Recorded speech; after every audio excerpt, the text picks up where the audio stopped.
The pick end of a warhammer was not for use against full plate armor. It was for chain and other light armor like gambeson. If you use that against the plate armor, it would get stuck.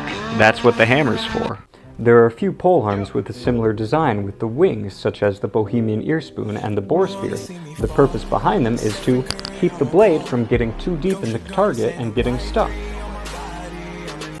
This really highlights what maces and hammers were supposed to do. They do blunt force trauma, and it does hurt, but they also made the armor essentially unwearable and the person unable to move.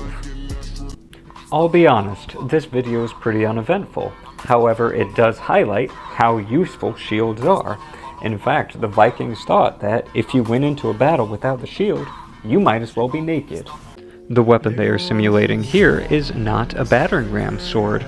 It's a sword that they used to put on the trunks of elephants put into battle, and they were popular in places ranging from India to the Middle East, and they're quite brutal. A lot of people have some misconceptions as to what rapiers can actually do, and this video will educate people on that. However, not for a few seconds. It still has a bit more of this, which is still impressive. But the misconception is that rapiers cannot cut.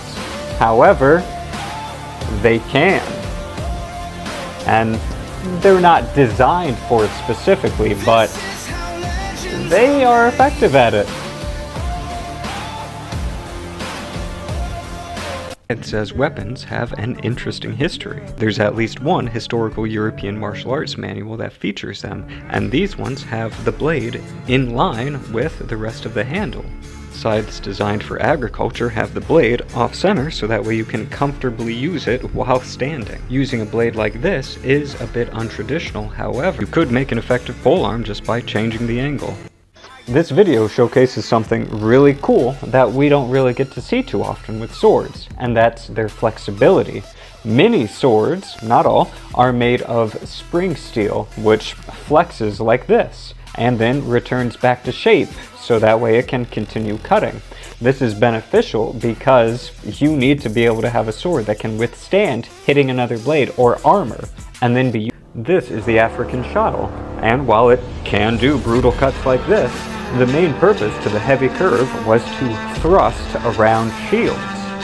This might look like an oversized katana, but it is a Chinese zanmadao, which was a specialty weapon that was designed to counter cavalry, and it was pretty effective at it. So we don't actually have double-bladed swords like a Darth Maul's lightsaber, but we have double-bladed knives. This is the Vajramusti, which was used in a few forms of Indian martial arts, and was essentially brass knuckles with blades all around.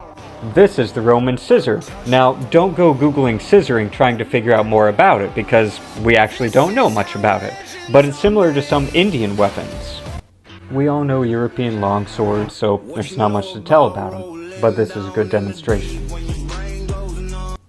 This is the European falchion.